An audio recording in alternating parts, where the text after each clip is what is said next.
Welcome. You're watching Rugby with Rifle, a podcast about all things rugby and life, with your host, Danny Pabone and Rifle Scudder.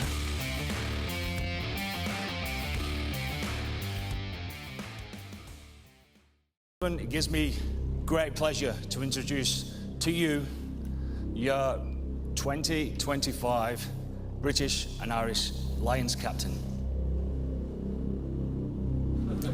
It's Maro Itoje.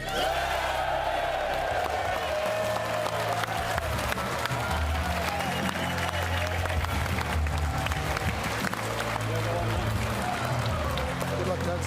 We'll see you after.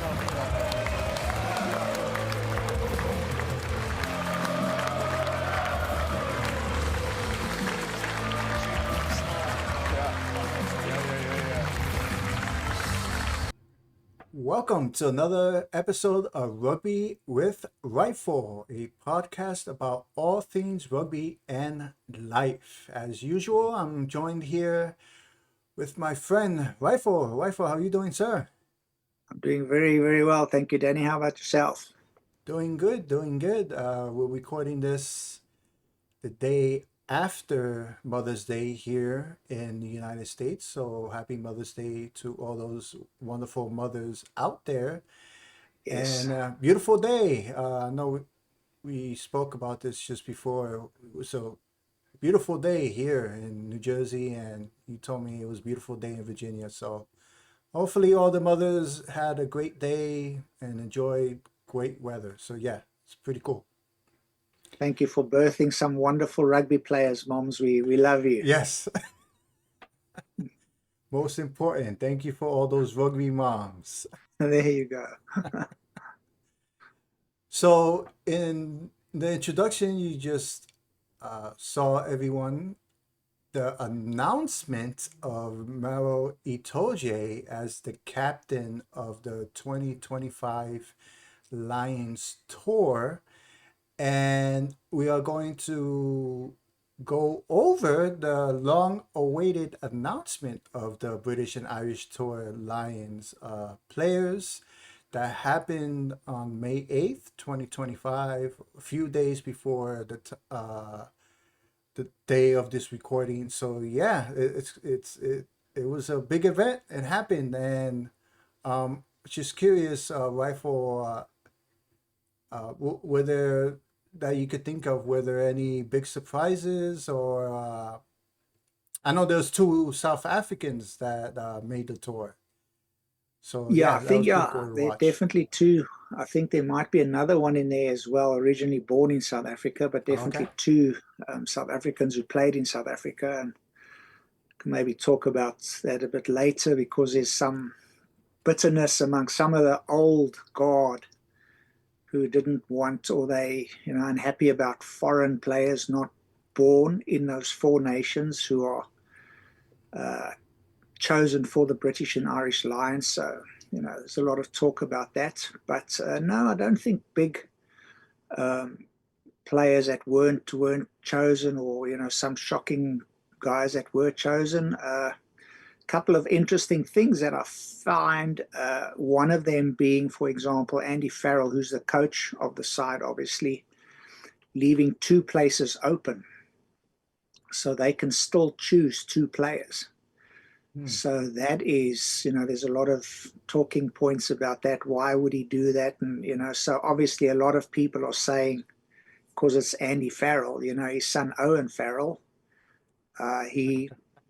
he could be chosen as well. So maybe he's hoping he gets back to form, because I mean, Owen's played, British and Irish. I think he's been maybe on two tours already. So I mean, he's got a lot of experience, and it's good to have a guy with that much experience. The fly half position is not solidified by one player. There are two or three guys that they've chosen there. So that's one talking point. And then another maybe for Doris, the Irish captain that got injured, who they thought who had a very good chance of being the British and Irish Lions captain. So could it be that he's maybe giving him some time to recover?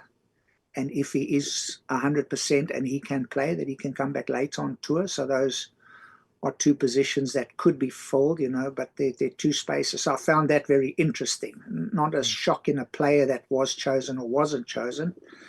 Another sad thing for me is Wales only represented by two players. And in the past, I mean, we've had so many, Wynnum Jones. I mean, we've had captains of Wales that captained and so many players of the Welsh team that were presented in the British and Irish Lions. And this year, unfortunately, only two of them. So that's another, not a shocker, but it's sad to see the state of Welsh rugby. We spoke on that on the podcast before.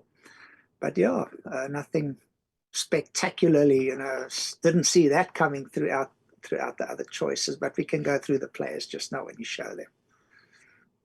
Yeah, it's interesting that you say that, because just reading different articles about the players and just the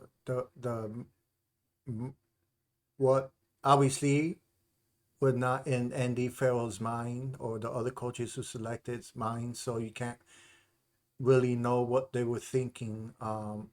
But quite a few rugby pundits said that it was a good choice for Andy Farrell to keep out Owen Farrell, because you don't want to for it to seem nepotism. So that was a good thing, I guess, in most eyes.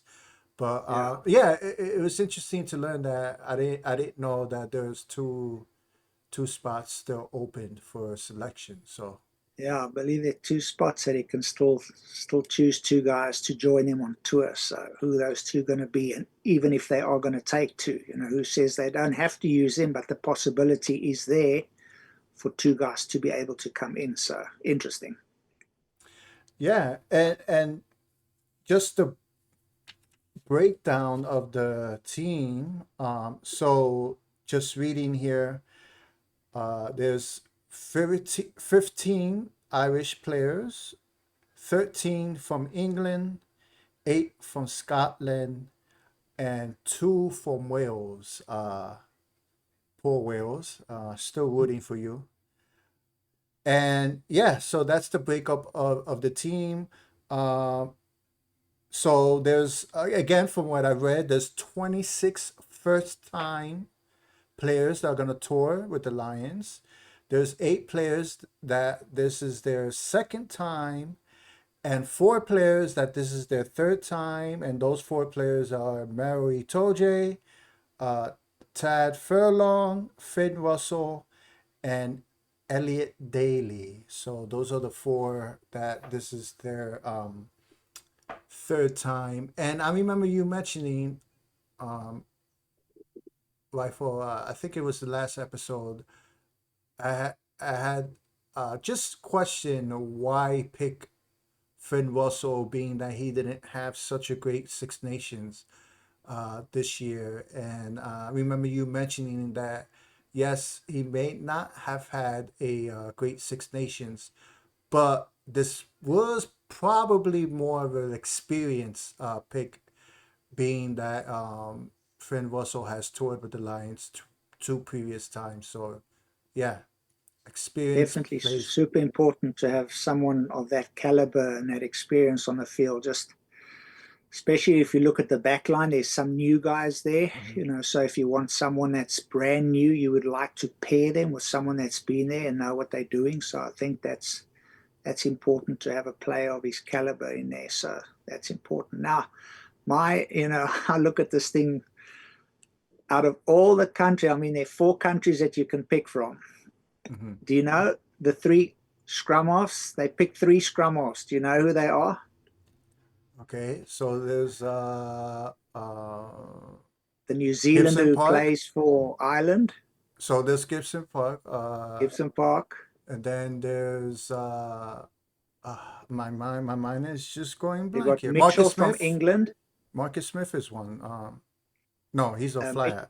no, Mitchell from England, Okay. and then we've got Williams from Wales. So he's the Okay. second Welsh after Jack, their captain. So can you imagine being the Scottish scrum half? waking up, and they mention all the names, and there are three scrum halves that go, and you're the only country who doesn't, and Wales scrummy gets in.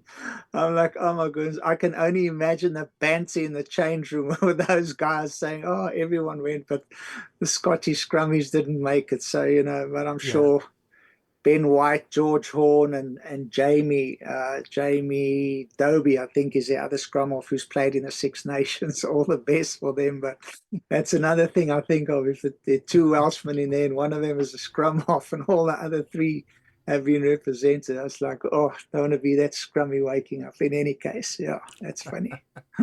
Yeah. In teams like this, there's always going to be players that are just left out that Right. probably I don't want to say just as good, or what's the word I'm looking for?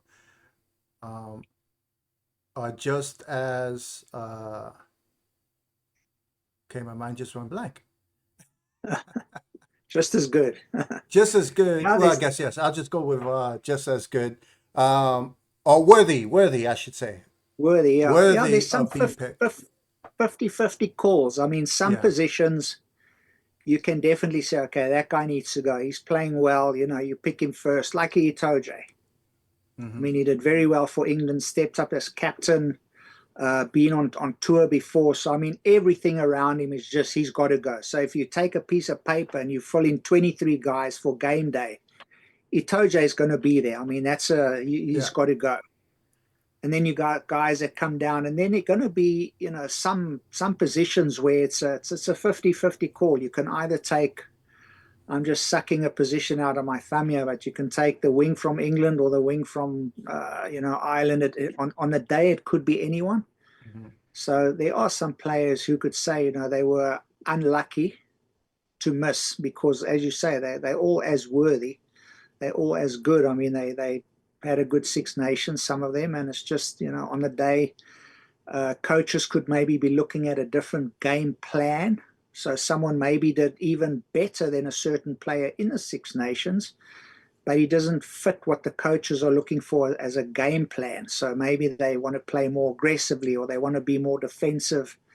One doesn't know what the coaches are aiming at. One would think, well, no, let me rephrase. I would think that because Andy Farrell is the head coach, they want to play attacking rugby. I mean, he's an out of the box thinker. He's great. He's done wonderful things with Ireland. I mean, what a coach. Hats off to him. He's phenomenal. So his game plan, I would think, is attack, go forward. We're not here to just stand back and hope we're just going to beat the guys and then defend until the end of the game. He's going to play the game to win. So maybe in his line of attacking and his way of playing the game, one or two players who are just as good, maybe if another coach were being the head coach, they could have got in. So, I mean, there's so many factors that go into it. That's what I say. It's wonderful if you like rugby and you watch this. I mean, we can talk here until next week about who was, who wasn't, who's the coach, what's the game plan, two guys who can still come in. There's 101 things that we can mention, but it's just, there's a lot of interesting things that we can look at and talk about. So, if you do like rugby, this is an amazing part of the game, and what can be just a wonderful series that we're about to watch. Yes. Yes, it is. And one final statistic, and this is a record, apparently. So there's Leinster Rugby, which is a club level team in the United Rugby Championship. They have 12 players selected just from that team, Leinster. So that is a record there. Wow. Yeah, So uh, essentially, 1/3 of the team is from right. Leinster. But Leinster, they are. If you look at Leinster, they almost the whole. As you say, 13. They're almost the whole Irish side. Yeah. Hmm. There were two international areas you got, which is funny. Who? Uh, I'm, I'm going to throw this in here. Okay. Who was chosen as Leinster's Player of the Year? They had their Oh, awards last yeah. week. Who was Leinster, in other words, Ireland's top club Player of the Year? Take a O- guess. Okay. I'll help you because Just it was give me Arius initials. Neyman, the Viking, the South African Springbok, the Viking. Oh, I know who you're talking about, but his name Yeah. escapes me. Arius Neyman, but I mean, he was chosen as Leinster's top rugby player. So they've got 13 players who are going to the British and Irish Lions. They're the whole Irish team almost, and the top player is a Springbok. I mean, how hilarious is that? And then the other player that did well is Jory Barrett from New Zealand. So I mean, it's Yeah. they and how they not how they lost, but I mean they lost in the semi-finals. So you know that was a shock to everyone. And then they lost to the team who we're probably going to discuss today, the young guy Pollock, who got chosen, the loose forward playing for England. He was on the winning side that day, who's made his debut and been chosen now for this team, the youngest Lion. Yeah. So has not had a lot of game time, but the little game time that he's had, he's really performed and done well. So he's there, but yeah, so that was just funny. Arius Neyman is Ireland's best rugby player, so that's wonderful. I'm very happy about that. But yeah, 13 out of that team, definitely, and obviously not obviously, but South African coach Jock Ninaberut, who coached the World Cup with Rassie. So very interesting. And then yet they're so good and they go lose in the semi-finals of the URC. So that was a shock. However, interesting stat, most indeed. Yes. And yeah, and South Africa as always representing in this British and Irish Lions tour this year. So yeah, pretty cool Yes, to see. yes. So like you said, we could talk about this forever. So let's get to it. So just wanted to remind everyone. So this is the tour schedule this year, and the Lions are gonna start off by playing Argentina, and like we had, I believe we had mentioned this before. This is probably gonna be the hardest test in the tour because unfortunately, Australia, the Wallabies haven't been what to the level of what you expect them to be over the past few years, unfortunately. So yeah, Argentina seems to be the hardest test for the Lions this year. And I remember Yeah. you mentioning Rifle that they should, well, except for maybe this Argentina game, which is probably going to be the toughest match, but every other game after that they should win with the talent that they have. Well, it's not just the talent. In my eyes, it's the fact that you have four of the biggest rugby Yeah. nations in the world. And out of those four humongous rugby nations, you pick one team. You should not lose a game. I mean, Yes. it should be practically, in my viewpoint, impossible for you to lose any game if you are four nations representing and they pick one side. And I always liken it if you go, say, because this is now Northern Hemisphere, if you go to the South and you take Argentina, you take South Africa, you take New Zealand, you take Australia, out of those four teams, you pick the Southern Hemisphere touring cheaters, and they go play against someone. You shouldn't lose a game, man. I mean, you've got Yeah. four of the best nations in the world playing against one nation. So every 4 years we know they play someone else, they go to another nation. But I mean, gee whiz, you should be so strong, and especially Ireland doing so well lately, Ireland being so good, and England of late, stepping up their game.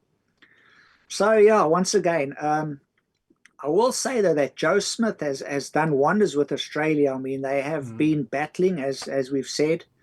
But Joe Smith has come in and he's made them look pretty good. And their last couple of games at the end of last year where they played, they did pretty well. They came back. Some people, including myself, were thinking some of the games that they were going to play, they were just going to get slaughtered. But they didn't get a hiding. They kept it close and won a couple of those games. So Joe Schmidt's doing just amazing. Obviously, we know that after World Cup, he's going, he's leaving to give them another coach. So he won't be there in 2031 when they go through. But he might have a couple of surprises for the British and Irish Lions. So maybe, who knows, maybe one game they can pull through, because as we see there, what's it, 1, 2, 3, 4, 5, 6 games that they have as warm-up games to get their best team, to try and get the best positions, because you want players that have never played with each other. They always play against each other. Now you want to test what players fit together, what game plan do you want to have, who plays well with who can help the guy next to them better. So, I mean, there's 6 games before the first test that the British and Irish Lions have to get their best, 23-man squad to play their first test against the Wallabies. So again, just very interesting about how that's going to be. But Yeah, yeah, should be interesting. And if the Lions have a terrible tour, you can send all your hate mail to Rifle Scudder, Richmond, Virginia. I won't give him your address, Rifle. Just send it to Richmond, Virginia. It'll find its way to the Rifle. yeah. Oh man. Yes, I still, and I keep bringing this up. I remember you mentioning Australia. What was it? Was it during the autumn series? I believe it was, where you said Australia's undefeated, and then they lost their last 2 games. Correct. After I made that announcement, I said up until, I didn't say up until, but I mean, Australia haven't lost the game, and then after that they didn't win again. But there you go, they did win. So Joe Schmidt has done wonders with them. He's really pulled them together. Yes. Yeah, so it should be very, very interesting. So as we had mentioned, the coaching staff, we covered the coaching staff in the previous episode, and then we have here again Maro Itoje named the captain of the tour in the picture with there Andy Farrell, the head coach of the tour. So yeah, so it just watching. Just on social media, watching the reactions of the different players and the excitement and everything. Yeah, it's a huge deal in the world of rugby being selected for the British and Irish tour. So, yeah, a lot of excited rugby players in those 4 nations. So, yeah, it's pretty cool to watch. So, here we have the forwards here. And I remember I had mentioned this to you, Rifle, that one of the players, I believe it was one of the Scottish players. I can't remember. It was either one of the Scottish or the Welsh players that was selected. I can't remember now. Actually, Scottish players. It was one of the Scottish players. When they were, because during the announcement, they spoke to a few of the players live during the announcement, and I remember him saying, the player was saying he was going through the alphabet in his mind while the announcement was going on, and everybody started laughing. And I really didn't get it. I was like, okay, why is everybody laughing? I don't get it. Well, what was he going to the alphabet? But then when I saw the selection and I saw the list, I was like, oh, okay, now it makes sense, because they name the players in alphabetical order by last name. And Correct. then it made sense. And then I got it. I started chuckling. I was like, oh, okay, now it makes sense where he was going to the alphabet. Yeah. And it was a fun announcement. I mean, there were funny things that happened. Even Andy Farrell, when he was going to phone Itoje, he tried to call him, and I don't know if you saw that part, and the phone Yes. clicked off, and he tried to get a hold of him. He couldn't. Then he got through to him again because he phoned the coach. He said, I want to get him by himself just to ask him if he would like to do this and would he take this position. And then when he did get him a second time, he's like, okay, so now I've got you. And the phone went dead. They're trying to get hold of him. And then when he got him, he's like, oh, that's such a letdown now, because obviously he knows something is up, So it was funny. And then they got hold of Mac Hammond, who's from Australia. Yes. And he was like, I wasn't expecting this. I'm going for a swim. They were supposed to be talking to Bundy Aki, but he's looking after the kids. So they got hold of me. So, it was a lot of fun in the announcement as well, which is good. And then, as you say, just to watch the players' reactions when the club is waiting, or if they're sitting at home with their family. You know, it's almost like the NFL draft, where you see the guys sitting in the room, or some of them are at home with families, you know, and then when they get drafted, they all jump up and shout. I mean, it's such a huge occasion. So it was fun watching that. It was a nice announcement, and, you know, all the best to them. It was good. Yeah, yes, it was. And we just make this a little bigger so that everybody watching the episode have a better view of the players. So yeah, these are the forwards of the British and Irish 2025 tour, and one of the players and actually went to watch a few highlights of him. The biggest applause of the night went to Henry Pollock. Pollock.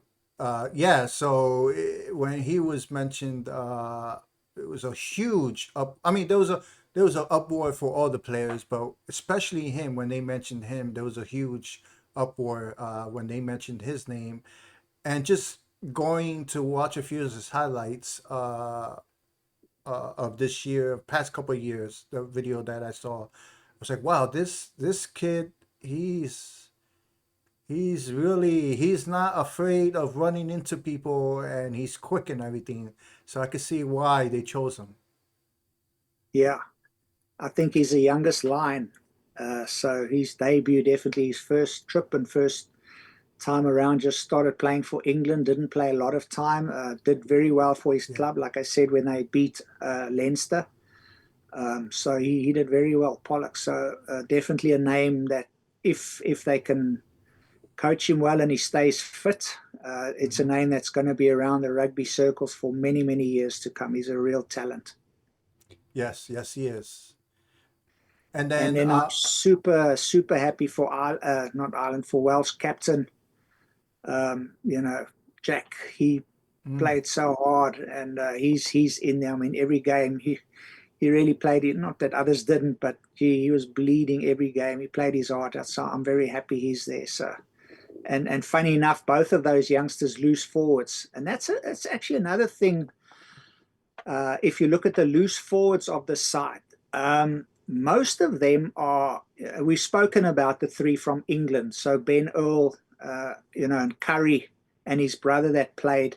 They're not the biggest guys, but man, they're busy and they're fast, and they're all over the field. So there's not what you would call a strength line out player in the back of the line out, because they've chosen those guys. All of them, none of them are, you know, go-to line-out players.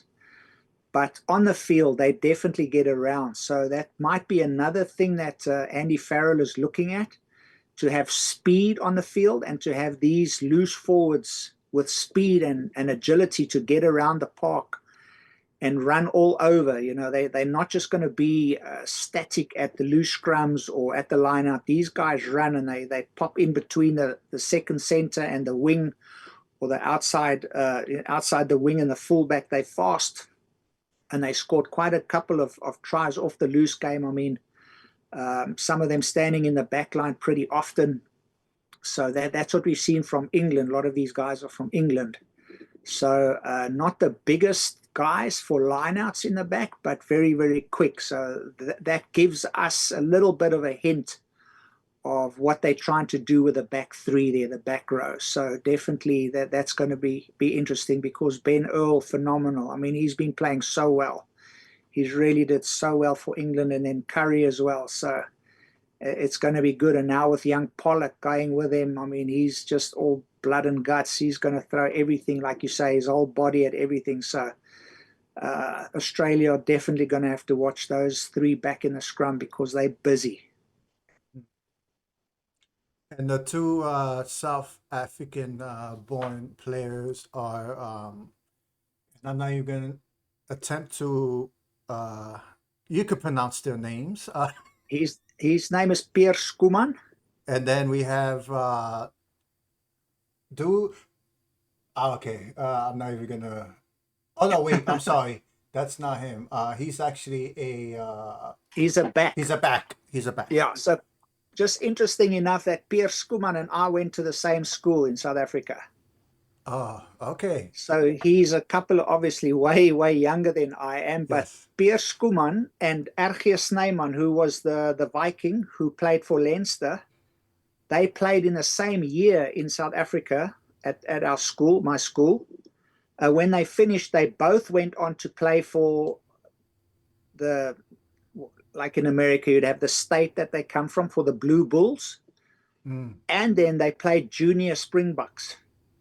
So Pierre Schoeman there, who's playing for them now, and R.G., I mean, they've played together for the longest of times. And then Pierre Schoeman didn't make it further than the junior box. So then he went over, and due to Scotland heritage, he started playing for Scotland.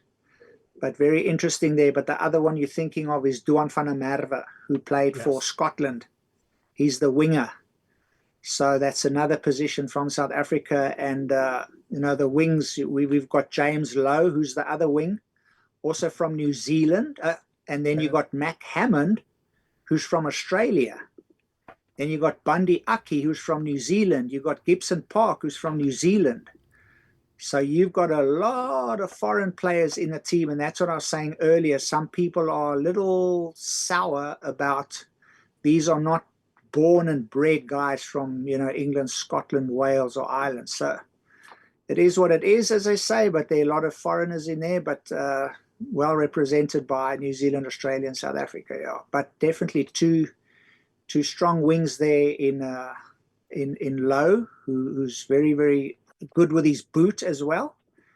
And then Duan van der Merwe. So, and Mac Hammond, good runner all over the park. So, yeah, interesting choice, but really, really good guys in there as well.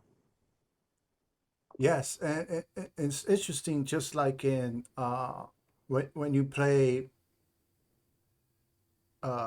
international sports such as soccer or football in the rest of the world, um, and also in rugby, you have well, for rugby, and it's pretty much the same in soccer.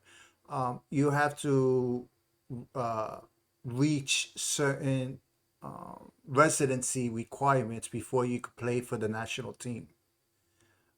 So that's why you have you've mentioned New Zealanders and South African players playing on the Lions tours because they met those residency requirements. Yes, Uh, correct. Yeah, none of them are there because illegally, or they haven't, mhm, stayed in the country long enough. Or some of them go, for example, from their country and then they play club rugby mhm. for a club in Ireland or Wales or whatever, and then through that they get a working permit, like here, and then your working permit becomes permanent later. Not that they have green cards like America, Yeah. but you play for the club, you get a working visa, then you get a working permit, so on and so forth, and then you can apply for citizenship. So Aki Bundy just became an Irish citizen this year, earlier in the year. Mm. So I had a big ceremony there. So he, through club and rugby, became Irish.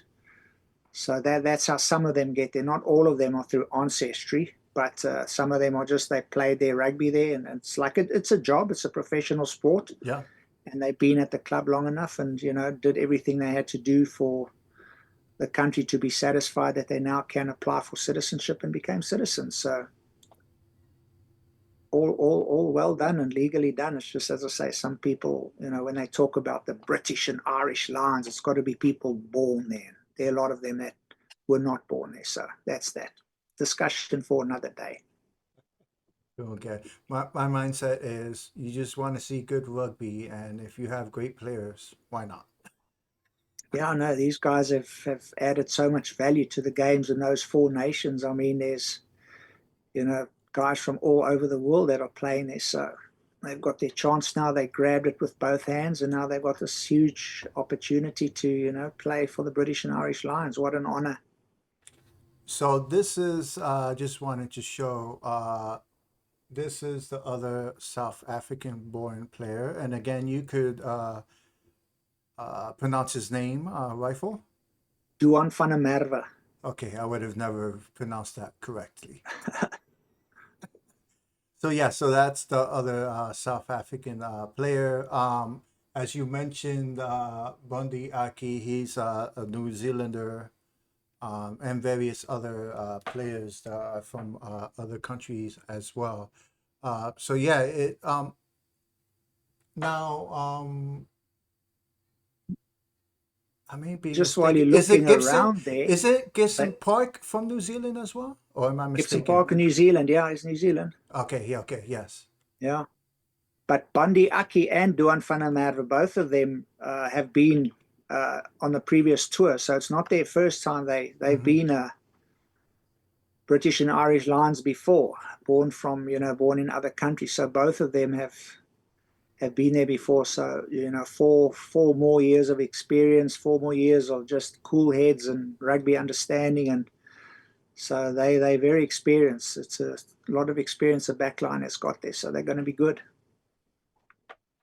Yes, yes, and as you say, when you have um, the ability to pick players amongst of the four uh, highly ranked rugby nations in the world, it's going to be a pretty good team, a very good team. Yeah, because if you look, for example, Finn Smith from England, who's playing, so he's going fly half. Mm. Um, he played with Pollock in Northampton Saints. They play for their clubs, Northampton Saints, so they beat Leinster in the semi-finals. So both of them, you've got Pollock, one of the back three coming off the scrum, and then you've got Finn Smith when they do play him at fly half. It's nice for him who's never been there, never been a British and Irish Lion, to, if you have someone like a Bundy Aki next to you, or a Finn Russell if he comes on later, just with that experience, just to have someone with a cool head that's been there before to stand next to you and just help you. I mean, you've been in positions not necessarily on the rugby field, but just in life, at work, in trading, whatever. What do I do now? And there's someone that stands next to you that says, listen, I've been doing this for 5, 6, 10 years. This is what you do. This is what's going to happen. It just gives you so much confidence, and it just helps calm you down in those big stressful situations, that they can help you and tell you what to do. So it's good to have those players that have been there before standing right next to you, that can just whisper in your ear what's going to happen and what you need to do. Yeah, it is. It is. Experience is definitely, like you said, in any profession, plays a big role in anything that you do, and Yeah, it's most good to definitely. have. Yeah, I mean, I'm just repeating what you just said. You said it a lot better, but yeah, yeah. It sometimes, well, I would say many times, experience beats out uh, what most people would see as talent. Um, you could have you know, this is just a life lesson. You know, we try to bring life lessons as much as possible into this podcast, but so yeah, I mean, sometimes talent, with talent comes ego, and when that ego gets into the way, it hurts the team, it hurts the company, it hurts the family, whatever the situation may be. Yeah, And, yeah, it's not good when your ego takes over and you think you know it all. yeah. It's So not yeah, good at that all. will, just looking at the players there. I mean, you've got Aki Bundy, and then you've got Ringrose, Gary Ringrose, who plays for Ireland. So they centre teammates. They play next to each other for Ireland. They're different clubs, but for Ireland they play next to each other. So I mean, they've played for many years now. But Ringrose, this is his first tour. So even though you've played together with Bundy Aki in the sense of an Irish national team, now when you go and you play for the British and Irish, there's going to be a lot of nerves. It doesn't matter how well he played for Ireland. Hmm. This is your first time in the red jersey. So now there's so many more nerves. There's so, the butterflies and all of that. And just having your teammate from back home standing next to you saying, okay, listen here, we've done this before. It just does wonders for a guy. So that experience, like we've said, is just, you've got to have that in any facet of life. As you say, experience is marvelous to have. Yes, yes, it is. And sometimes in life you have to go through it in order to gain that experience. Right. Yeah, So that's just exactly. life. Yep. So with that, everyone, that's the selection of the British and Irish 2025 Lions Tour. And as Rifle has mentioned, there's two more spots left open for Andy Farrell and his team of coaches to select. So who knows? We may see your favorite player, Owen Farrell, be selected for the tour. I doubt it. You doubt he's your favorite player, or you doubt he's going to be selected? I doubt he'll be selected. I think he's Oh, just had okay. an injury now, and because he plays now in France for racing Yes. Mhm. 92, so they didn't do well. I believe he got injured. So in Okay. any case, I don't, like you said as well, it might not look good if he's in there because of his dad Mhm. coaching. So we'll see, but I don't think so. And who knows, they may not even use those two spots. It was just interesting that they came out and said, we will leave two places open. So very interesting for this tour. Yes, it's going to be a great tour, as always, and international rugby. There's always great play in international rugby. So yeah, it's very exciting. So in just about 6 weeks or so, give or take, yeah, the Lions will be playing Argentina, and Yeah. we'll see who comes out on top. And if you've mentioned this before, Rifle, in other episodes, Argentina uh, has beat many of the top rugby nations in the They've world. beaten So every top nation in the world. Yeah, even in the rugby championships last year, they beat the All Blacks, they beat the Springboks, and they beat the Wallabies. So they want to prove that they're up there and they can do it against anyone. yes, and it's great to see, being that Argentina is more known for their soccer play. So it's pretty cool to see Argentina coming up over the past decade or so, or couple decades, in the rugby Yeah. world. So yeah, it's pretty cool to see. And Yes. I think we had invited Messi to come on to podcast to talk to us, but we haven't heard back from him yet. So Not yet. maybe one day. So with that, everyone, I hope you enjoyed this episode talking about the 2025 British and Irish Lions player announcement. Uh, Rifle, as always, thank you, sir. Looking forward to the great rugby that's going to be coming up this summer. A lot of great tournaments. Like we've mentioned before, we have the Lions Tour, we have the Rugby Championships, uh, uh, we have the Women's Rugby World Cup in England also this summer. And then after that, we have the autumn autumn series as well in September and November. So yeah, a lot of great rugby as always to come, and looking forward to watching it all and talking with you about it. So yeah, it's going to be a Yeah, great, you're welcome. exciting. Thanks for watching, everyone. So with that, everyone, I hope you enjoyed this episode, and until next time, take care, everybody. Goodbye. Thank you for watching this episode of Rugby with Rifle. Remember to press the like button and subscribe to the channel if you haven't yet to support this podcast.